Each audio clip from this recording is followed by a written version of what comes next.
ajudar aqui no louvor.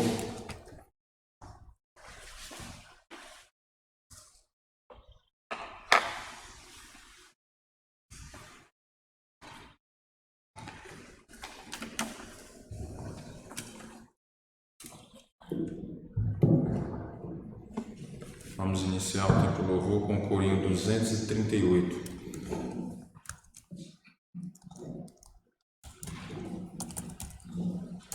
Declarando sua glória.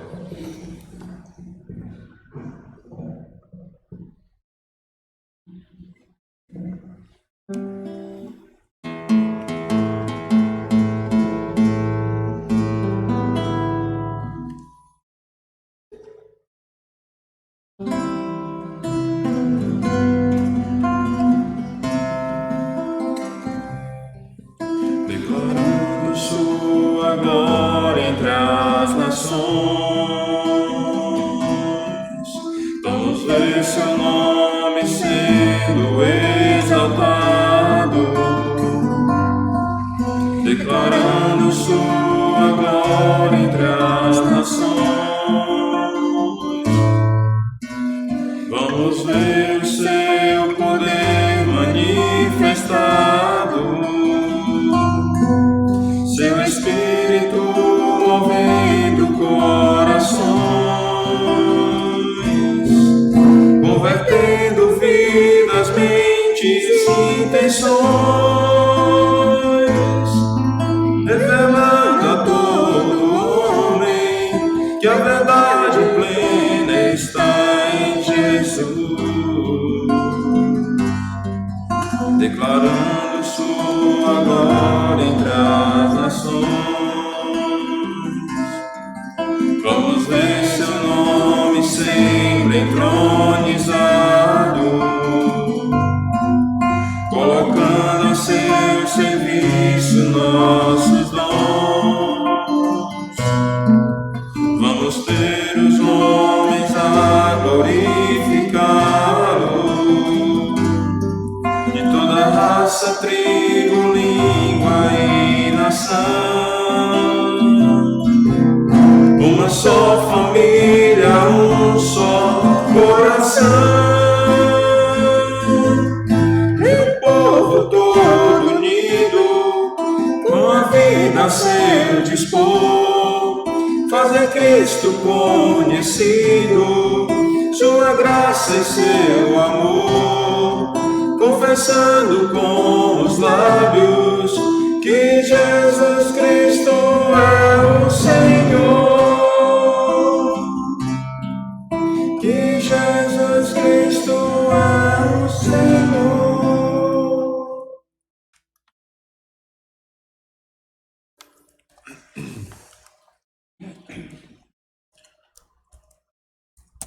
Número 249, Santo, Santo, Santo.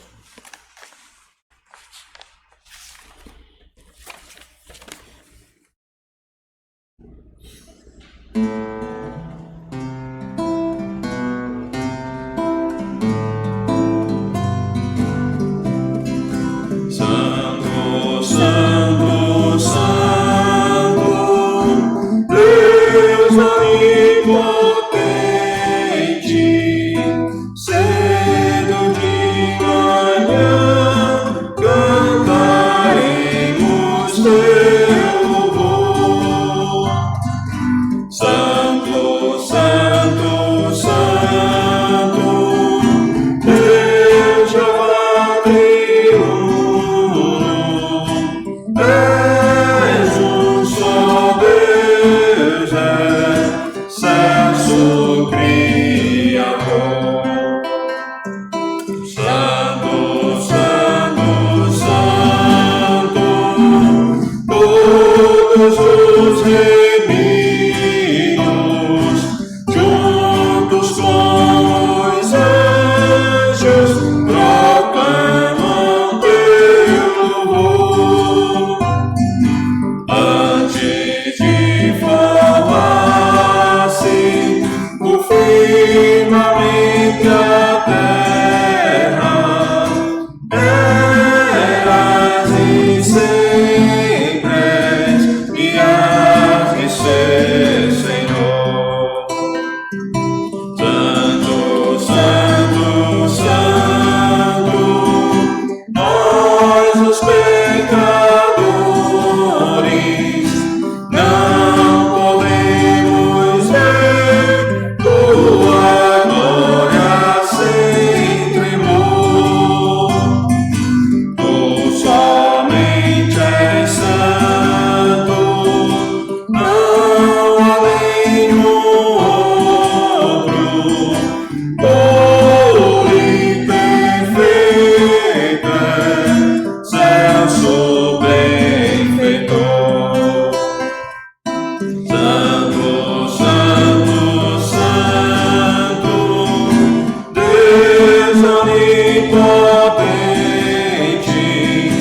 tuas obras louvam, teu nome com fervor. Santo, Santo, Santo, justo e compassivo, és um só Deus, supremo Criador.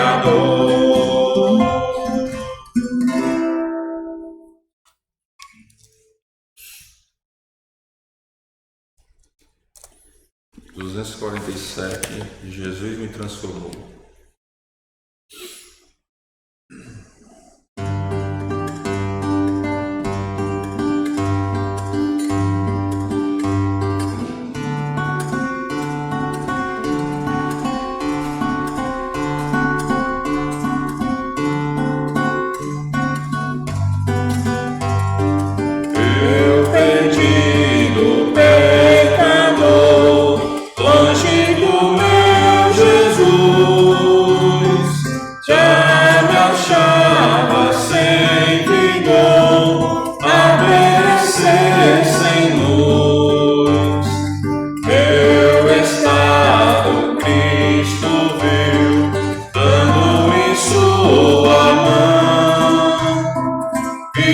Salvar-me conseguiu da perdição. Cristo me amou e me livrou. O seu imenso amor me transformou. Foi seu poder, seu querer. Sim, Cristo Salvador me transformou. Minha vida, todo ser, quero lhe consagrar. Ao seu lado vou viver, o seu amor cantar. Transmitir aos que perdidos são. Venham todos já fluir a salvação. Cristo me amou e me livrou. O seu imenso amor me transformou. Foi seu poder, o seu querer. Sim, Cristo Salvador me transformou.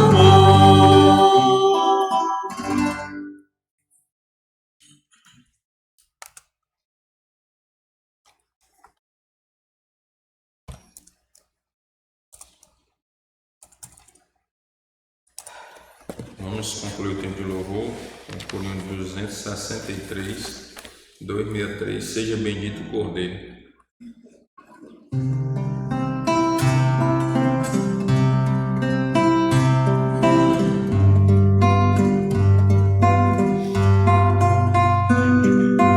Seja bendito o Cordeiro,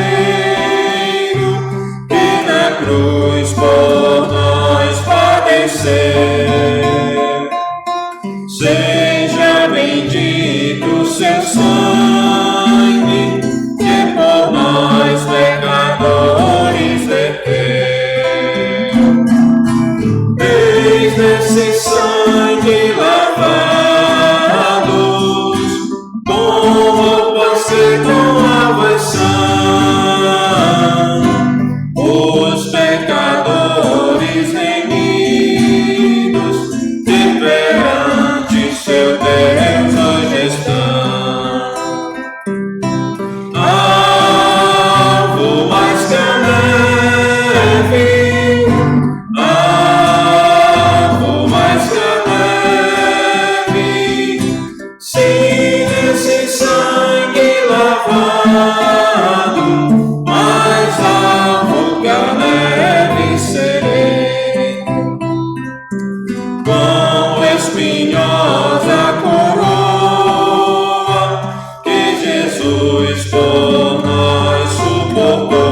confessarmos e seguirmos na tua luz.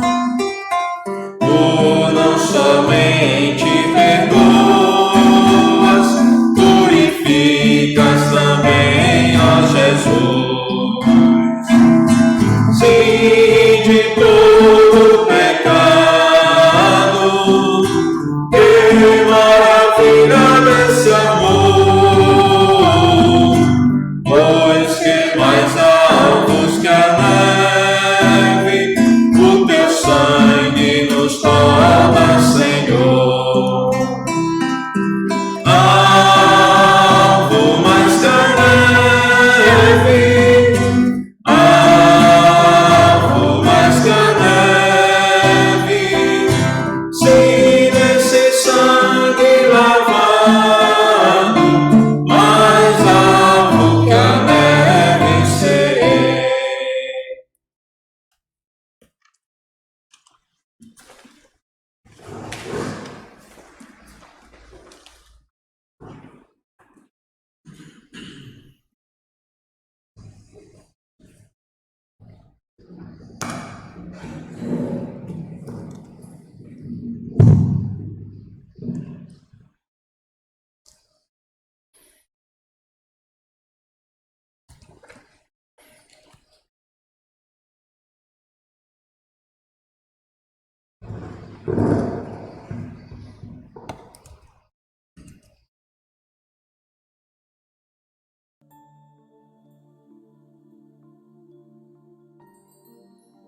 Nós vamos orar, irmãos, mais uma vez, depois daremos início à meditação.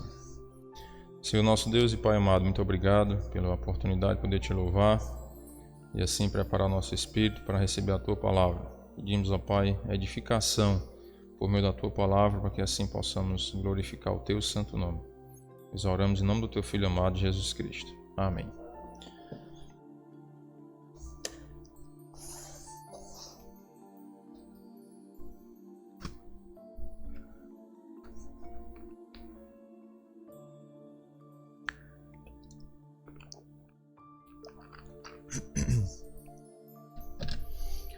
Meus queridos, nós vamos dar continuidade ao estudo que estamos fazendo sobre a santidade. Estamos estudando sobre a ética da santidade, ou seja, nossos deveres como cristãos de exercer a santidade, de viver uma vida de santidade, para que assim Deus seja glorificado em nossas vidas. Nós, como crentes, nós não podemos nos conformar simplesmente em crer no Senhor Jesus Cristo e ter a salvação, pronto, então já está bom, já fiz o que devia fazer e nada mais além disso. Não é assim que o cristão deve pensar, certo? É bem verdade que o mais importante é crer no Senhor Jesus, porque nós já temos acesso à salvação pela graça e misericórdia dele, não é por nosso merecimento. Mas, se ainda estamos vivos, é porque Deus quer nos usar na obra dele, para a glória dele. Então, o primeiro passo, depois que cremos no Senhor Jesus, é viver uma vida de santidade, uma vida que glorifique o nome dele, uma vida separada do mundo, no sentido de não estar mais nos mesmos passos que dávamos antes na nossa vida, de viver os prazeres do mundo, desfrutando dos prazeres desse mundo. Temos que viver uma vida diferente, até para que o próprio mundo perceba que o Filho de Deus ele é diferente. A pessoa que crê no Senhor Jesus Cristo verdadeiramente, ele é diferente, ele tem comportamento diferente, ele tem pensamentos diferentes também, ele tem atitudes, palavras diferentes, então ele age de forma diferente. Então nós temos que brilhar essa luz para o mundo, para que o mundo perceba que o Filho de Deus é diferente do mundo. Se nós andarmos de acordo com o mundo e o mundo não conseguir perceber essa diferença, vai ficar assim mais difícil das pessoas chegarem ao Evangelho, porque elas olham para o crente e dizem: espera aí, ali é o crente, ali é o descrente. Não tem diferença, tudo é a mesma coisa, então eu vou para a igreja para quê? Para que eu vou à igreja? Fazer o que lá? Se o que o crente faz eu já faço. Então por isso que nós precisamos pedir a Deus sabedoria, orar e vigiar, para não vivermos de acordo com o mundo, mas vivermos de acordo com a palavra de Deus, para que o mundo perceba que nós somos filhos de Deus, que nós vivemos uma vida diferente, uma vida nova. e essa vida nova não é o nosso mérito. Não é porque eu sou bonzinho, eu sou melhor do que os outros. Não, é porque Deus transformou a nossa vida. Então é graça dele e é mérito dele, mérito de Deus. Nós vivemos uma vida nova, uma vida diferente. E aí temos que ter muito cuidado para não recebermos a glória para nós, né? Se alguém algum dia chegar e der um elogio a um irmão, ó irmão, parabéns pela sua vida espiritual, a glória é de Deus. Porque Ele é quem transformou a nossa vida. Não fomos nós que nos transformamos, mas Deus nos transformou. Hoje nós vamos estudar sobre o padrão indispensável de todo verdadeiro cristão. Um padrão indispensável de todo verdadeiro cristão. Então, todo verdadeiro cristão deve viver nesse padrão. Irmãos, se vocês estiverem com calor e quiserem ligar os ventiladores, pode ligar. Eu não liguei porque eu foi esquecer mesmo. Fiquei concentrado aqui e esqueci. Certo? Podem ficar à vontade aí. Gálatas capítulo 5, versículo 22 em diante, fala sobre o fruto do Espírito. Certo? O fruto do Espírito é amor, alegria, paz, longanimidade, benignidade, bondade, fidelidade, mansidão, domínio próprio. Contra estas coisas não há lei.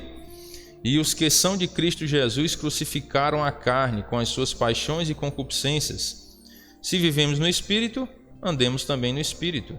Não nos deixemos possuir de vanglória, provocando uns aos outros, tendo inveja uns dos outros. Então aqui o apóstolo Paulo ele vem mostrar qual é o fruto do Espírito. Quando nós cremos no Senhor Jesus Cristo, o que acontece com nós? Conosco?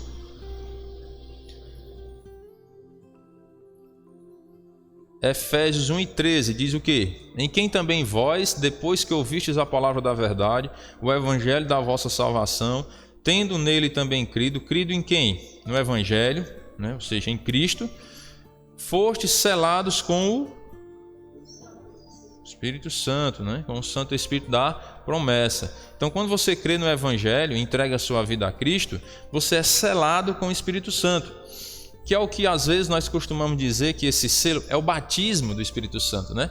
Não tem algumas pessoas que ensinam aí que você tem que buscar o batismo do Espírito Santo, não é? Ei, você já foi batizado com o Espírito Santo, irmão? E aí? Já, no momento em que eu creio em Cristo, ó. Em quem também vós, depois que ouvistes a palavra da verdade, o evangelho da vossa salvação, tendo nele também crido no evangelho, que o evangelho aponta o caminho da salvação, que é o Senhor Jesus, fostes selados com o Santo Espírito, com iniciais maiúsculas, que é uma referência ao Deus Espírito Santo. Não é a Trindade? Deus Pai, Deus Filho, Deus Espírito Santo. Então, o Espírito Santo, você recebe o Espírito Santo em que momento?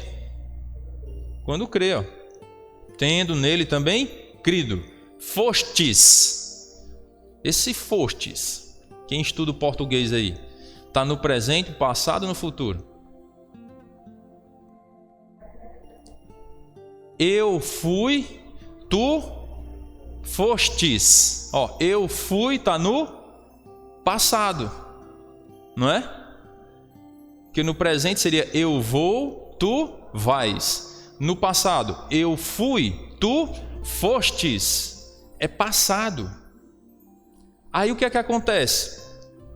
Aqui, Paulo está falando para os irmãos em Éfeso e dizendo, vocês já foram selados. E Paulo está dizendo assim, vocês que falam em línguas estranhas é que tem o Espírito Santo. Tem dizendo isso aqui? Está geral, está generalizado. Tendo nele também crido. Se você creu em Cristo, você foi passado, fostes selados. Então você já foi selado quando creu em Cristo. Então isso nos mostra o quê? Que todas as pessoas que entregam a vida dela a Cristo recebem o Espírito Santo. Uma época eu congreguei numa igreja, que eu não vou dizer o nome, né? Questão de ética, não sei se eu digo, né? Às vezes eu deixo fugir a ética, né? Mas vou dizer não, certo?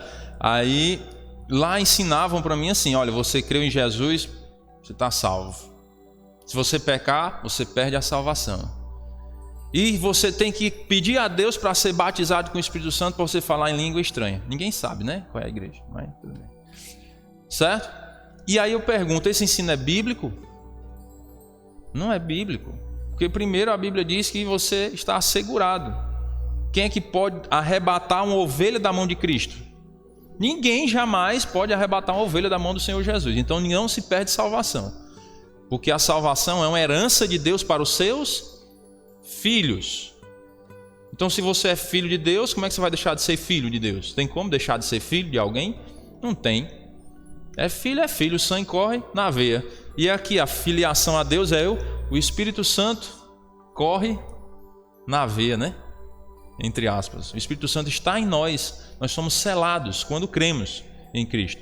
Então todas as pessoas que creem em Cristo são seladas com o Espírito Santo, são batizadas com o Espírito Santo. Então não tem mais o que pedir o batismo do Espírito Santo se você já creu em Cristo.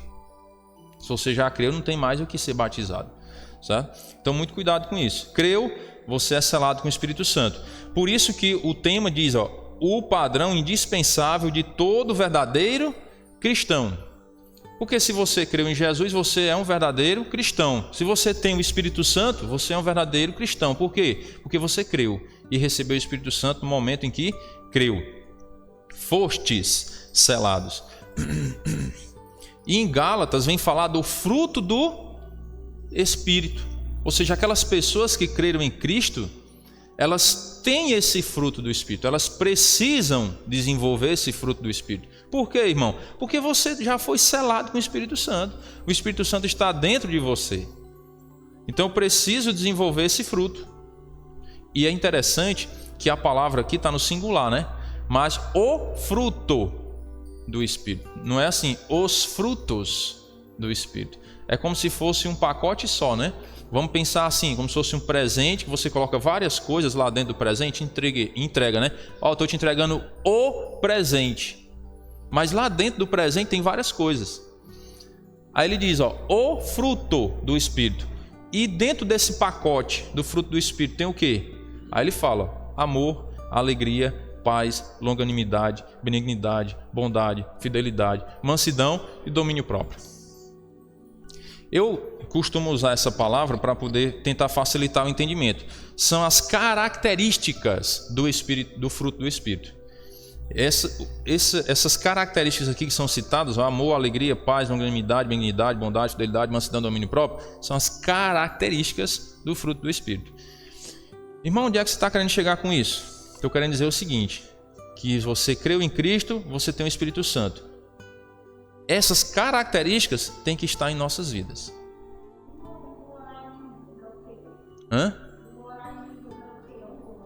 Orar em línguas? Você fala inglês? Quem fala inglês aqui? Alguma coisa? Alguma coisa? Good morning. Né?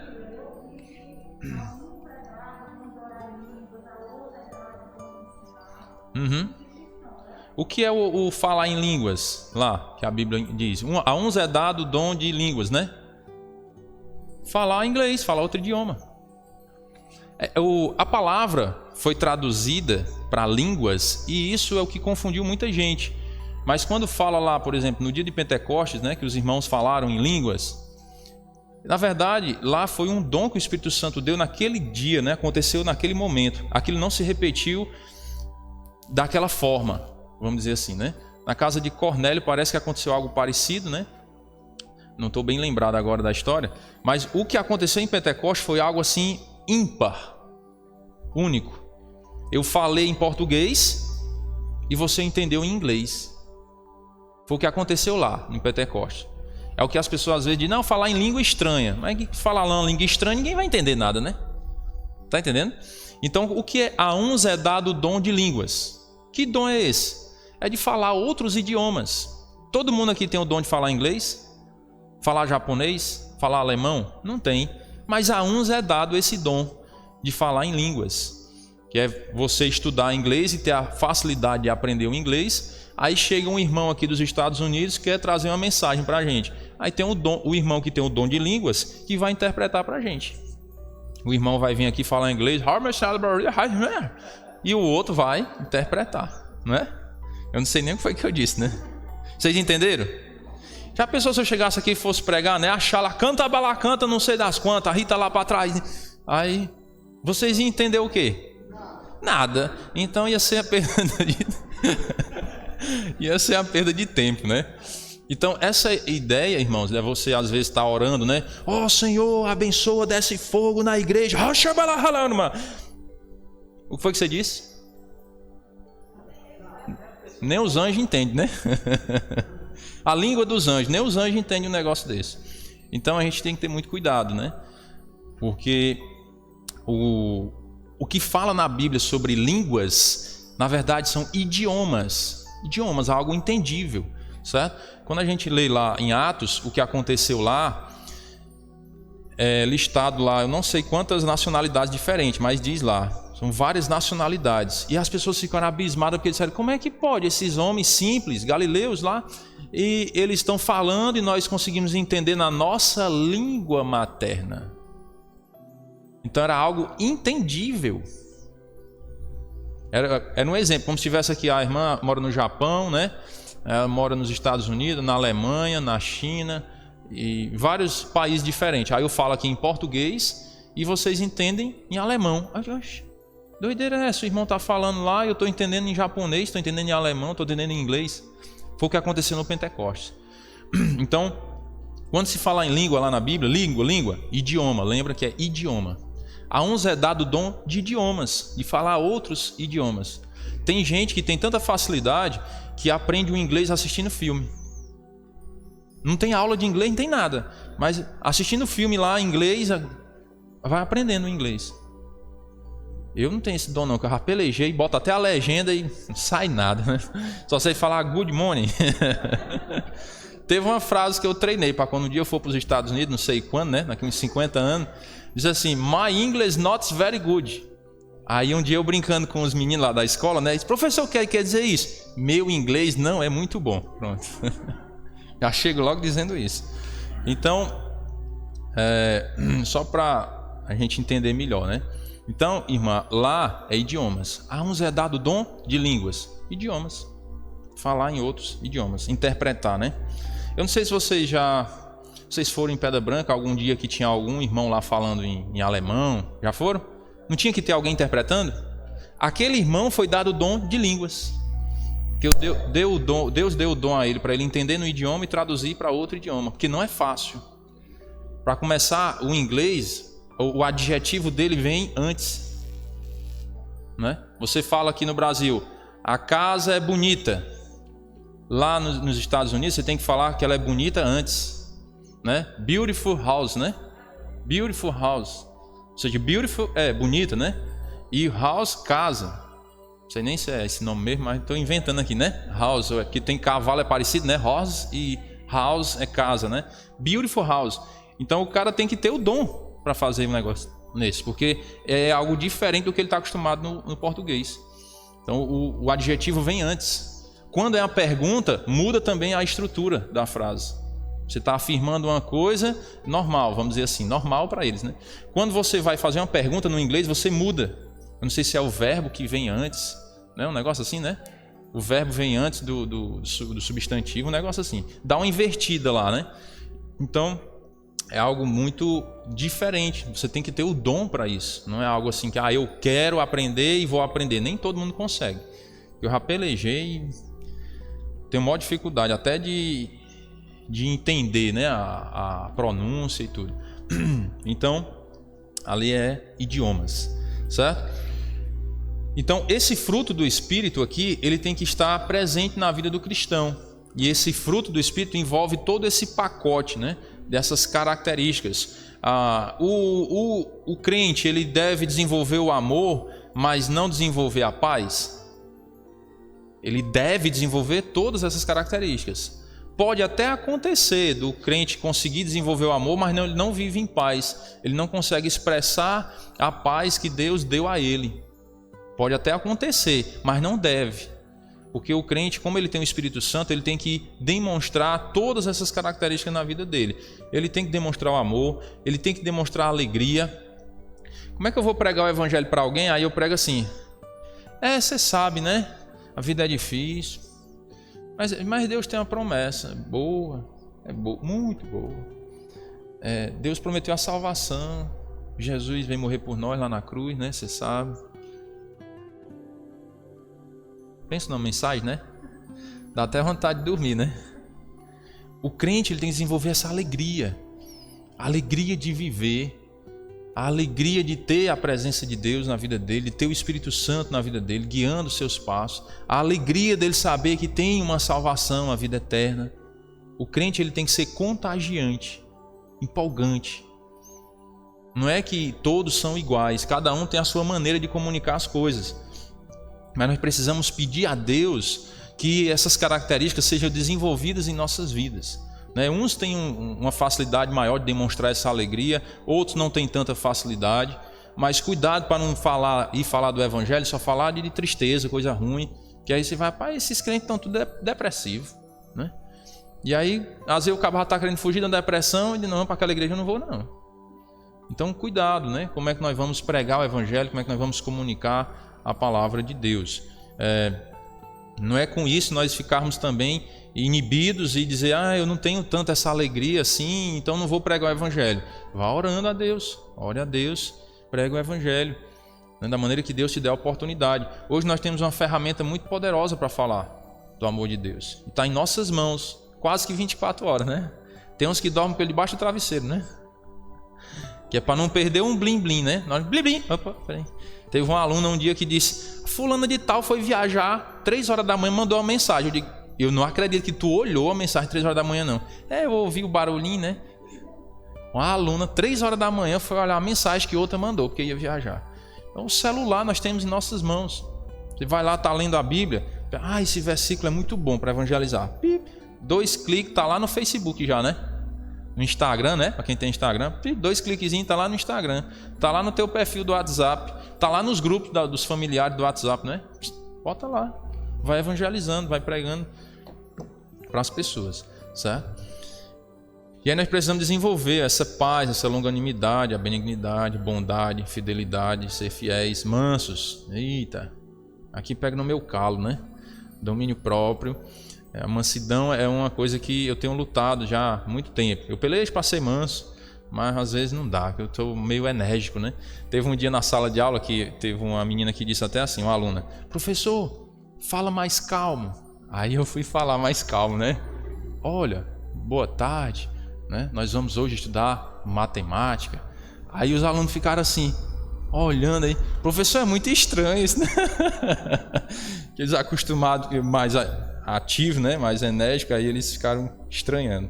Então cada um tem um jeito e a gente tem que lutar, né, pedir a Deus para ir mudando em nossas vidas. Graças a Deus já tenho melhorado um pouco nessa questão da mansidão. Logo quando eu casei, a minha esposa aí é vítima, né? Ela sabe o quanto era difícil, né, lutar contra a minha falta de mansidão. Mas hoje, graças a Deus, dá para tolerar, né, amor? Dá para viver, né? Então o fruto do Espírito aparece na vida do cristão de modo natural e não forçado, porque não é alguma coisa que se fabrique, né? Aqui o autor do livrinho lá que nós estamos estudando, ele diz que tem que ser algo natural, certo?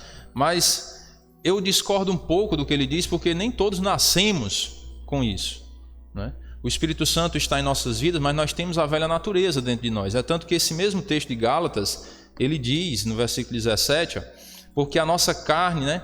Porque a carne milita contra o Espírito e o Espírito contra a carne. Então há uma luta espiritual dentro de nós. A velha natureza não quer que eu seja amoroso. A velha natureza não quer que eu seja uma pessoa mansa. Não quer. Então, nem todos esses frutos do Espírito aqui, essas características do fruto do Espírito, vão aparecer de forma tão natural. Algumas eu tenho que brigar contra elas, para alcançá-las. Brigar contra a velha natureza, né, em oração, em leitura da Bíblia, em congregação, para poder fazer morrer essa velha natureza. Que a velha natureza não quer que eu desenvolva essas características do fruto do Espírito. Então, nem tudo vem de forma tão natural assim, né? Algumas pessoas já nasceram mansas já por natureza. Antes de serem crentes já eram mansas, né? Eu morro, mas não digo quem é, né? Aí Deus faz as coisas certas, né? Unir as coisas para poder um ajudar o outro.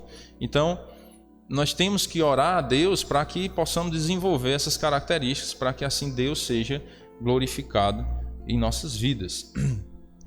1 Coríntios, capítulo 13, vem falando sobre o amor, né? Lembrando que em 1 Coríntios ele vai falar sobre o amor aqui, o amor ágape, né? O amor ágape, que é o amor de Deus para conosco, o amor sacrificial.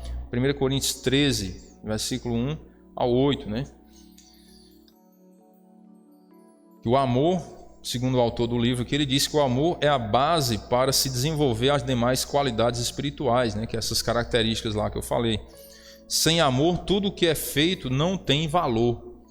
E Paulo deixa isso aqui bem discriminado, né? Ele diz, ó, ainda que eu fale as línguas dos homens e dos anjos. A palavra línguas, ó. Essa língua aí quer dizer o quê? Os idiomas dos homens. Ainda que eu fale todos os idiomas, de todas as etnias do mundo. E ainda fale o idioma dos anjos. Se não tiver amor, serei como bronze que soa ou como símbolo que retine. Ou seja, não tem valor. Não tem sentido. Eu chego aqui e falo um monte de idioma para vocês, falo um monte de racharabacata, né? E aí vocês não entendem nada da mensagem. E aí, eita, irmão espiritual, ele fala em línguas estranhas. É tão estranho que ninguém entende nada, né? Aí quando vocês vão ver a minha vida, é como um bronze que soa ou como um símbolo que retine. Por quê? Porque não tem amor. Então qual o sentido disso? Qual o sentido de eu chegar aqui e falar meio mundo de coisa difícil de vocês entenderem e eu não tenho amor? É como nada, é como nada. Então, ainda que eu fale as línguas dos homens e dos anjos, se não tiver amor, serei como bronze que soa ou como símbolo que retine. Aí ele diz, no versículo 2, ainda que eu tenha o dom de profetizar e conheça todos os mistérios e toda a ciência, ainda que eu tenha tamanha fé a ponto de transportar montes, se não tiver amor, nada serei. É profundo isso aqui. Porque às vezes, irmãos, nós ficamos procurando assim coisas para tentar enfeitar o evangelho. Às vezes a gente procura, né? Umas agulhas no palheiro. Eu digo isso porque eu já congreguei igrejas que procuram essa coisa que às vezes não ensina a essência do evangelho. Paulo está resumindo tudo aqui no amor. O amor é o princípio, é a base da nossa vida cristã. Irmão, mas você não sabe nem ler direito, mas você tem o amor? Tem. Tá bom demais. Às vezes tem gente que critica, porque o irmão é analfabeto, não sabe ler, ele não sabe de nada. Tem amor? Sabe mais do que você que fala 10 idiomas. Porque Deus, ele quer mais o amor. E o amor que é falado em 1 Coríntios é o amor sacrificial. É o amor que às vezes abre mão dos seus próprios interesses em benefício do próximo. Então, nós temos que ter muito cuidado para não discriminar ninguém. Não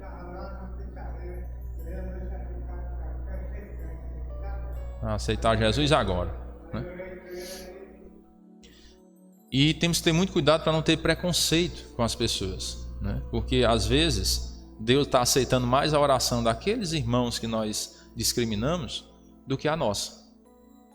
Então tem que ter muito, muito cuidado, porque nós vivermos de aparência é muito fácil, mas o que está aqui dentro só Deus sabe.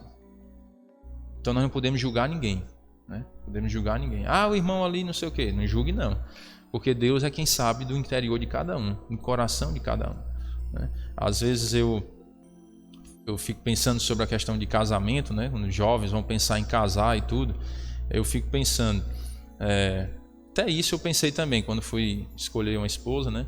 Eu disse, Senhor, eu quero uma esposa que eu consiga viver bem com ela dentro das 4 paredes, em casa. Porque fora é muito fácil. Você sair de casa com a sua esposa e jantar fora, né? Tudo bem arrumadinho, bonitinho, cheiroso, cabelo feito, unha pintada, aquele negócio, toda aquela mãozinha dada, né? Vai lá para um jantar, é muito lindo. Aí o pessoal olha, que casal unido. E dentro de casa? Como é? Será que tem o amor dentro de casa? Ou faz só maquiar o amor fora? Porque fingir que ama lá fora para os outros verem é fácil demais. Não precisa nem falar nada, né? Tá lá os dois bem arrumadinhos, bonitinhos, de mãozinha dada, vão jantar fora, o pessoal tá vendo, muito fácil. Se ama, ou casal que se ama, né? Não precisa nem dizer nada. Eu quero ver dentro de casa. nas quatro paredes, se entendem, se sabem sentar, conversar, chegar num acordo, se sabem demonstrar amor um para com o outro, né? Se sabem realmente viver a vida comum do lar, ajudar um ao outro, aí é que eu quero ver se realmente funciona, né? Então não é, irmãos, nós vivermos de aparência, nós não podemos viver só de aparência. Nós temos que pedir a Deus para desenvolver realmente esse amor verdadeiro. E aí, dentro do casamento, imagina aí, se Deus quer que nós amemos até os nossos inimigos, será que é para amar a esposa? Será que é para a esposa amar o marido? Se é para amar até os inimigos. E o que é esse amor, irmão? É amor sacrificial. É abrir mão dos nossos interesses, muitas vezes. Ao longo desses 12 anos de casado, eu tive que aprender isso. Que não é tudo do meu jeito. Que nem sempre o meu jeito é o melhor para a família. Então eu tenho que orar a Deus para me dar sabedoria de como tomar decisões. Não é o que, porque eu quero assim. Não, papai. Nós temos um Senhor no céu. Tem que ser o que Deus quer assim. Não é o que eu quero assim. Tem que ser o que Deus quer. Não é o que eu quero e nem o que a minha esposa quer. É o que Deus quer para a nossa vida. O que é que Deus quer para nós? Aí nós vamos viver segundo o que Deus quer. Não é o que eu quero, não é o que a minha esposa quer. Nós conversamos, né? Eu digo nós, que eu estou falando dos casais, né? Devem conversar em casa e pedir a orientação de Deus, o que é que Deus quer para nós. Não é o que eu quero. E o homem tem essa tendência, né? Por isso que eu disse que eu tive que mudar muitos dos meus conceitos ao longo desses 12 anos de casado, porque quando eu casei eu pensei que agora, palavra de rei, né? Tá, tem que ser assim. Mas nem sempre. Nem sempre eu estou certo, porque eu sou um ser humano, sou falho, sou pecador, tenho os meus erros, as minhas fraquezas. Então não é a minha palavra que vai sempre prevalecer, porque nem sempre eu estou certo em tudo. Temos que reconhecer isso e colocar a vontade de Deus acima da nossa vontade. Nós não somos maiores do que Deus. Principalmente com um crente que ele declara ser filho de Deus, o filho ele tem que obedecer ao pai. Vocês já viram o filho assim querendo fazer tudo que... Ei, pai, fique quieto aí, viu? Que eu vou fazer do meu jeito. Dá certo? Não dá certo. Tem que ser, papai, o que é que o senhor quer que eu faça? Né? Me oriente, me ajude. Eu quero fazer a tua vontade. Porque o senhor tem mais experiência do que eu, o senhor sabe o que é que precisa ser feito.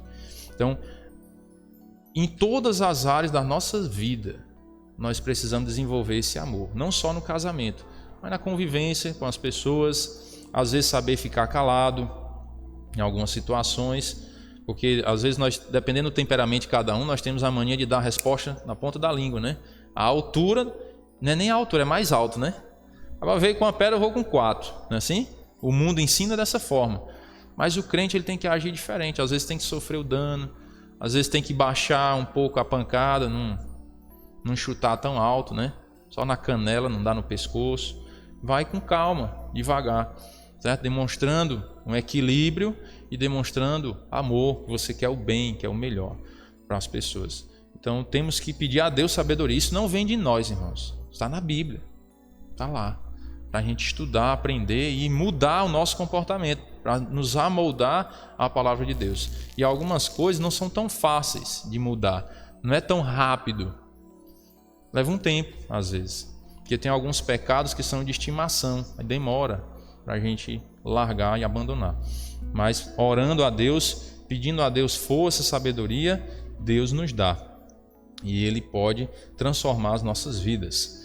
Lembrando que nesse versículo 2 de 1 Coríntios 13, quando ele fala dom de profetizar, irmãos, não é esse dom que os profetas tinham no passado, de receber uma revelação de Deus e comunicar ao povo, uma revelação extra bíblica. Até nós falamos ontem, né? No culto de oração sobre isso, um pouco falamos, e esse dom de profetizar é o dom de você ler a Bíblia e comunicar para as pessoas. Hoje, nos nossos dias, a igreja hoje, o que é que significa esse dom de profetizar? É você ler a Bíblia e ensinar as pessoas a Bíblia. Esse é o dom. E aí Paulo diz, ainda que eu tenho o dom de profetizar, tenho o dom de comunicar a palavra de Deus para as pessoas e conheça todos os mistérios, toda a ciência, ainda que eu tenha tamanha fé, a fé de transportar os montes, se não tiver amor, nada serei. E às vezes tem umas campanhas de cura, não é? Não tem? Campanha, vai vir um curador, não sei da onde aí, você tem algum problema, venha que ele vai orar e você vai ficar curado. E às vezes tem uns cabas com tanto poder de cura que não consegue ajeitar nem os dedos, né? Vocês já viram já? Não tem um cabo aí que é um curador aí de uma igreja que é curadora e ele não ajeitou nem os dedos dele ainda? Então, cuidado, irmãos, né? Cuidado. Eu acho interessante que não estou discriminando não, certo? Nem estou julgando ninguém. Mas a nossa ignorância, porque eu já congreguei igrejas assim, certo? Que ensinavam essas coisas, o homem com poder de cura e tal, os homens têm poder de curar. Onde é que estão esses homens com poder de cura? Porque se eles têm tanto poder, por que eles não curam o coronavírus? Hã? Foram para os Estados Unidos tomar vacina, né? Pois aí. Cadê esses homens com poder de cura? Será que o povo não abre os olhos? Ainda estão iludidos com isso? Venha que nós vamos lhe curar. Você está sentindo uma dor aí na barriga, na coluna. Eu estou sentindo que tem gente aqui que está com dor nas costas. Eu não sei de onde foi que ele recebeu essa revelação, né? Porque é uma revelação que é muito difícil de saber. No meio de uma multidão de gente, 1000 pessoas lá reunidas, alguém está com dor nas costas. Aqui não tem nem 30 pessoas, e tem um bocado que tem dor nas costas. Imagine 1000. Irmãos, eu sentindo aqui que tem alguém que está com dor no estômago, que tem gastrite. Irmãos, é a nossa inocência. Eu fui enganado, estou dizendo isso porque eu fui enganado por um tempo nessas igrejas. Não estou criticando a igreja não, é a experiência que eu tive. Não é difícil saber que tem alguém com dor na barriga, que alguém tem gastrite. Quem tem gastrite aqui? Olha, lá dentro de casa. E às vezes pode eu ter e nem sei, que às vezes eu como umas coisas que me dá azia, né? Aí eu tenho que evitar. Quem é que está sentindo dor nas costas aí? Olha, tem mais do que dor na barriga, né?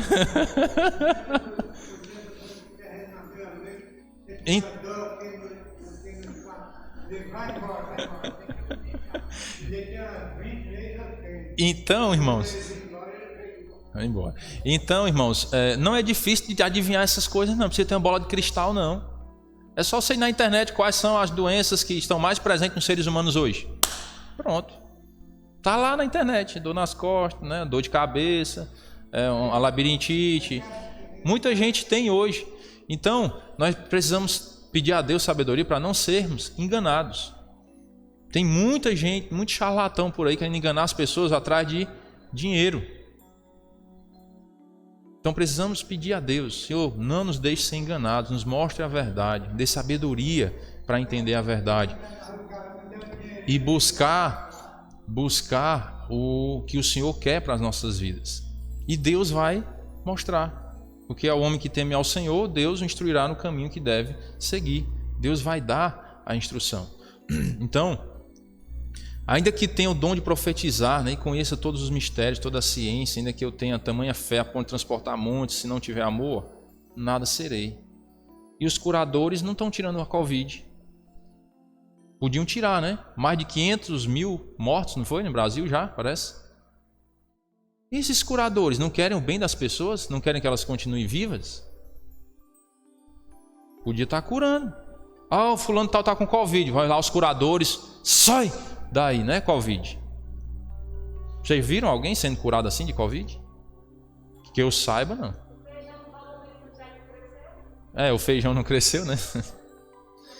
Então, irmãos, vamos pedir a Deus sabedoria, para não sermos enganados.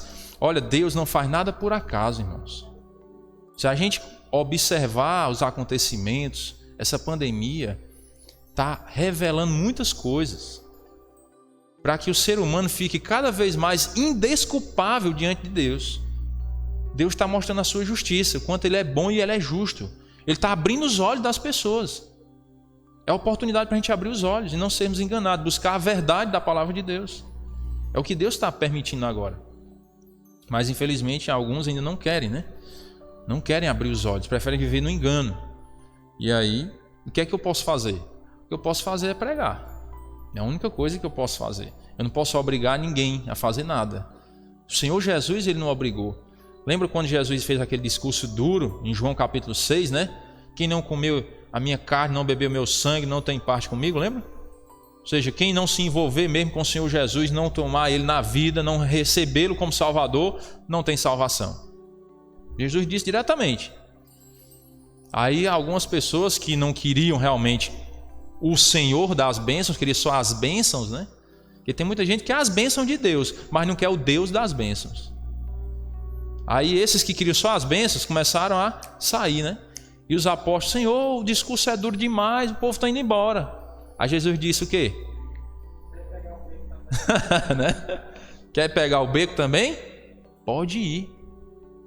Mas a mensagem é essa. E nós temos que seguir o exemplo de quem?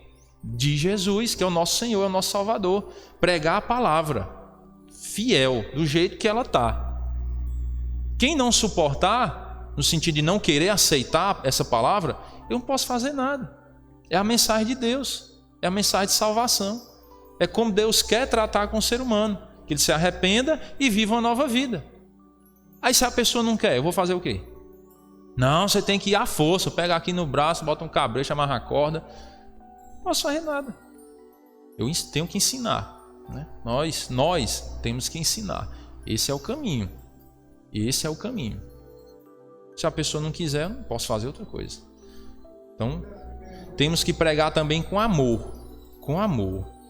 Que é o que tem, às vezes, irmãos, escandalizado muita gente. Principalmente os descrentes. É eu chegar para uma pessoa e dizer assim, olha, eu vou para o céu porque eu aceitei Jesus, mas você vai para o inferno porque você não crê em Jesus. Essa é a mensagem, se dizer para um descrente? Ele vai dizer logo assim, você quer ser mais santo do que eu? Não pode, irmãos. Eu não posso dizer que a pessoa, você vai para o inferno. A palavra inferno é muito pesada. É muito pesada, não é todo mundo que suporta ouvir, nem falar da palavra inferno. Imagine você dizer que você vai para o inferno. Você está criando uma inimizade. Você tem que falar do amor de Deus, você tem que falar do perdão de Deus. Jesus morreu na cruz para salvar os pecadores. E aí você pode dar o seu testemunho, eu sou um pecador, eu precisei entregar minha vida a Cristo. Se você disser isso, tem gente que vai ficar com a boca aberta. Como é? Você é pecador? Porque alguns seres humanos têm um determinado comportamento na sociedade que a própria sociedade diz assim, fulano de tal, se não for para o céu, ninguém vai. Já ouviram de alguém dizer isso? Porque a pessoa tem um bom comportamento na sociedade, mesmo sendo incrédulo. Tem um bom comportamento, a pessoa trabalhadora, honesta, não vive em bagunça. Mas tem a salvação? Sem Jesus não tem salvação. Se ele tiver Jesus, ele tem, né? Se não tiver Jesus, não tem. Então, muita gente se confunde achando que o comportamento é quem vai conceder essa salvação. E não é. Precisa do Senhor Jesus. E aí as pessoas às vezes ficam admiradas, não acreditam. Você tem pecado? Tem. Tem pecado sim. Que todos pecaram, a Bíblia diz. E todos precisam se arrepender dos seus pecados. Todo ser humano. Não é só eu ou só você. São todos os seres humanos. Precisam se arrepender dos seus pecados. Mas você chegar para evangelizar uma pessoa e dizer logo, vai para o inferno, você vai estar perdido. Você criou um inimigo, em vez de criar um aliado, né? Uma pessoa que se interessa pela mensagem. Você dizer que uma pessoa vai para o inferno, ela não se interessa por essa mensagem, não. Mas se você disser que tem perdão para nós pecadores, pode ser que dê um interessezinho. Tem perdão? Tem céu, tem salvação. Jesus ressuscitou dos mortos, né? Então, é uma mensagem que pode despertar uma certa curiosidade em alguém, para querer saber mais. Acho que foi não sei se foi o pastor Manuel que contou no último culto, não foi, amor? Que não estou bem lembrado. Acho que o pastor Manuel contou uma história. Não, foi ontem, parece. O pastor Manuel contou que tinha um país aí, eu não sei se era a França, não estou bem lembrado, que desprezava a Bíblia. Não era? Diz que na Bíblia não tinha nada de interessante que se pudesse aprender. Aí teve um que pegou o livro de Esther, traduziu, Ruth, né? Eu sempre confundo. O livro de Ruth, aí traduziu e tirou da Bíblia, né? Tirou da Bíblia no sentido de não entregou a Bíblia para eles lerem, não. Pegou o livro, traduziu, entregou para eles lerem. Quando eles leram o livro de Ruth, a história de Ruth, né? Eles ficaram assim impressionados. Eles disseram: rapaz, onde foi que você encontrou essa história tão linda? No livro que vocês estão dizendo que não tem nada para se aprender. Na Bíblia. Até isso, a Bíblia tem histórias incríveis, magníficas. Mas nós precisamos pedir a Deus sabedoria para tentar despertar o interesse das pessoas a ouvir essa palavra. Não podemos afastar as pessoas. Ei, irmão, então você está dizendo para a gente não pregar tudo que tem na Bíblia? Tudo tem o seu tempo. Tudo tem o seu tempo. Você vai pegar uma criança, acaba que vai para a academia aí, vai pegar uma criança de 12 anos, a primeira vez que ela vai na academia, você vai botar 200 quilos no leg press lá, vai matar a pessoa. Você vai botar lá 100 quilos para ela puxar numa barra fixa? Vai? No puxador alto lá? Só os da academia que sabem, né? O que é que nós estamos dizendo aqui. Mas você que vai lá para a roça, né? Você vai pegar uma criança de 12 anos que nunca foi para a roça e vai botar para ela passar o dia todinho carregando uma roupa de algodão? Vai matar a criança. Ela não suporta aquele peso ainda. A Bíblia, irmãos, é uma mensagem viva que tem poder. Então não posso dizer tudo para quem não ouviu ainda. Eu tenho que escolher as coisas que são pertinentes àquela idade. A idade que eu estou dizendo não é faixa etária mesmo, não. É a idade de conhecimento da Bíblia. A pessoa pode ter 100 anos, mas nunca ouviu do Evangelho. Você vai chegar, opa, está no 100 anos no fim da vida, eu vou falar logo, se a senhora não aceitar, já vai para o inferno. Ela vai morrer sem crer. Você tem que falar do principal, do leite. Não tem o leite? Que é mais suave. Então você vai falando das coisas que realmente ela vai conseguir entender. Se você for falando logo de eleição, de não sei o que, inferno, céu, a grande tribulação, aí você vai assomando. Não, Deus me livre, eu quero lá nem pegar num livro desse. Você tem que saber o que vai comunicar para as pessoas. Cada coisa a seu tempo. E a própria pessoa vai ouvindo, ela vai despertando a curiosidade. Eu ouvi falar uma vez sobre a marca da besta. Como é? Isso tem na Bíblia? Aí é a hora, né? A pessoa está com curiosidade. É ela quem está perguntando. Não é você que está empurrando de goela abaixo. Ela já está despertando a curiosidade, ela está perguntando algumas coisas. Aí você vai falar. Tudo a seu tempo. Essa sabedoria nós temos que pedir a Deus. É o dom de profetizar. Dom de profetizar. Comunicar a Bíblia para as pessoas. Temos que pedir esse dom. Porque todos os crentes, eles podem desenvolver esse dom. E aí você vai colocando as coisas mais simples, mais fáceis de entender.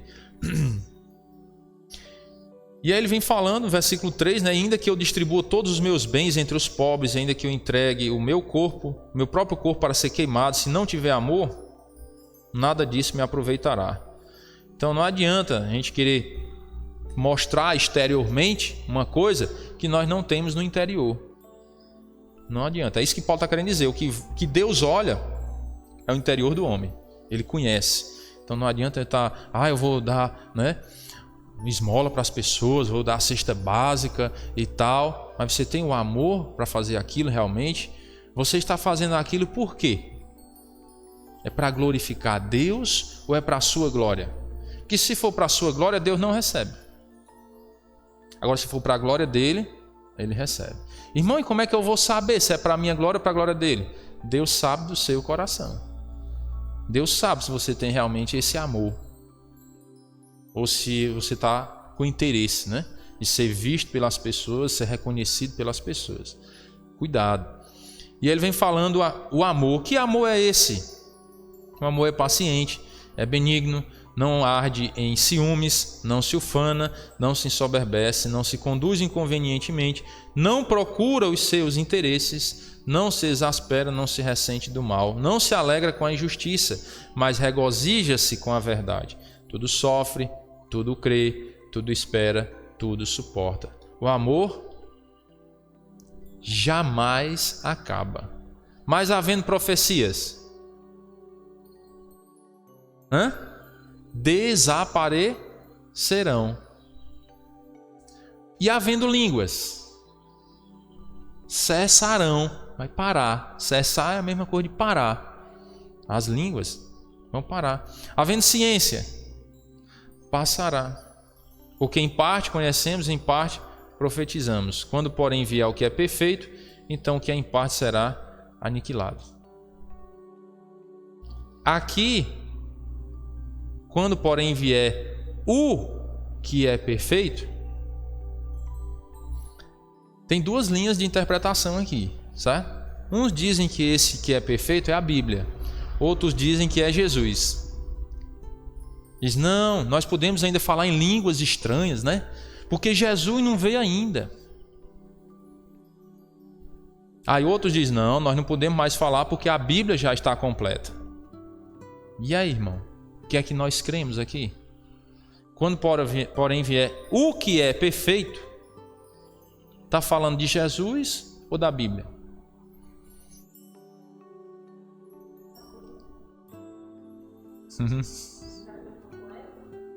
Interessante, né? Isso é a dificuldade de interpretação. Vou tentar clarear para que vocês mesmos possam pensar. Eu tenho essa mania mesmo, viu? Se acostumem comigo. Eu gosto de fazer as pessoas pensarem por si só. Eu não gosto de manipular ninguém. Eu gosto de fazer você raciocinar. Quando, porém, vier quem é perfeito, então o que é em parte será aniquilado. Quem é uma pessoa.